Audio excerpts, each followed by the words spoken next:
Hai, assalamualaikum warahmatullahi wabarakatuh. Alhamdulillah, hari ini saya mau cerita tentang face shooting dan full draw.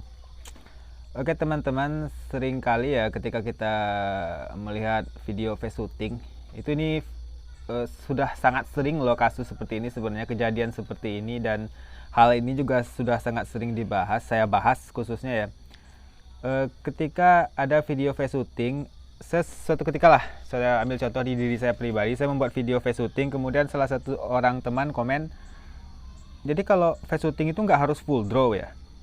Di video lain, saudara kita yang lain saya perhatikan pernah ada komentar, kok nggak full draw, jadi harus full draw dan sebagainya. Jadi begini teman-teman, yang pertama, oke lah kita mengambil kesepakatan full draw itu sampai telinga. Oke, kita batasi sampai di sana. Lalu apakah harus face shooting harus sampai telinga? Ini sesuaikan dengan kebutuhan masing-masing. Jadi konteksnya apa, kebutuhannya apa. Ada beberapa hal teman-teman. Yang pertama, kalau kita face shooting di jarak dekat yang ala-ala Torba atau Gauzen yang cuman jarak 3 meter, 4 meter, yang memang khusus hanya untuk berlatih irama, berlatih rima, berlatih blind knocking, berlatih face knocking. Kalau kita gunakan full draw di sana, anak panah bakalan habis, patah-patah dan sebagainya, khusus apalagi kalau kita menggunakan anak panah berbahan alam, kayu atau bambu. Itu yang pertama. Yang kedua, kita mesti paham teman-teman, keilmuan panahan dari segala sisi. Kalau panahan diambil dari keilmuan-keilmuan masa lalu yang memang konteksnya adalah sebagai sebuah senjata, maka kekuatan memang menjadi hal mutlak di sana. Jadi jangan hakimi ilmu panahan sebagai sebuah senjata tempur kepada ilmu panahan yang digunakan hari ini di beberapa aktivitas-aktivitas yang tidak lagi seperti itu gitu loh. Beberapa aktivitas hanya untuk memecahkan rekor kecepatan, atau hanya untuk event, atau dan sebagainya dan sebagainya. Ya sepertilah kalau kita belajar ilmu bela diri. Kalau dalam belajar bela diri teman-teman, kita diajarkan memukul bagian-bagian yang sensitif yang bisa membunuh lawan mungkin. Bagian-bagian yang bisa membunuh lawan. Tapi apakah dalam event tanding diperbolehkan? Tidak, ada batasan boleh memukul. Nah, kurang lebih seperti itu. Jadi bedakan ilmu konteks, ilmu realnya dalam pertempuran dengan ilmu realnya dalam kompetisi.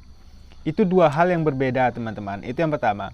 Kemudian adalah kalau kita anggaplah event lagi lomba. Saya pernah ada satu video saya berlomba face shooting jarak 15 meter. Dan di situ saya full draw, saya menggunakan busur yang sama, busur yang ini. Ini kalau sekarang mungkin sekitar 37 atau 38 lbs.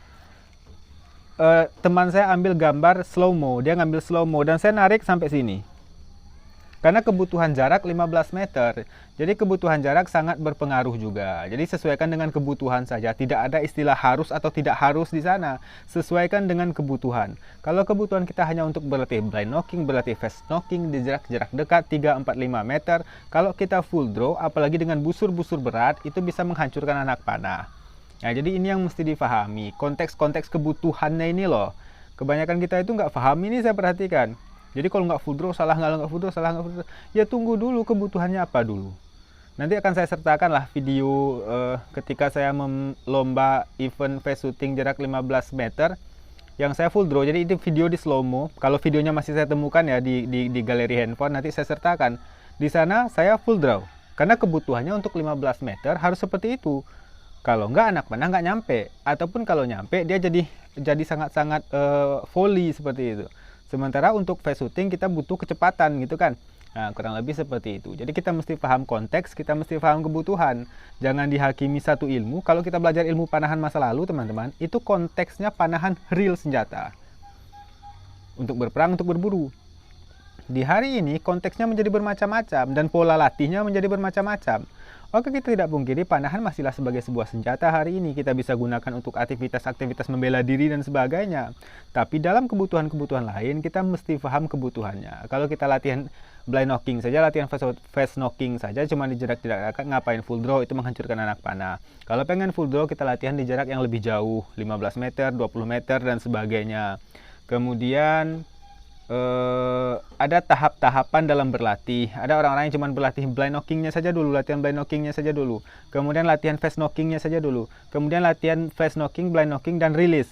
Dan itu tidak dibutuhkan full draw ketika itu. Jadi setiap orang berlatih itu ada konteks-konteks, ada kebutuhan-kebutuhannya.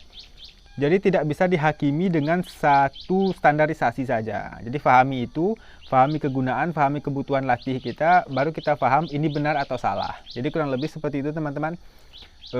Semoga bisa dipahami, karena saya secara pribadi memang bukan orang yang senang ribut.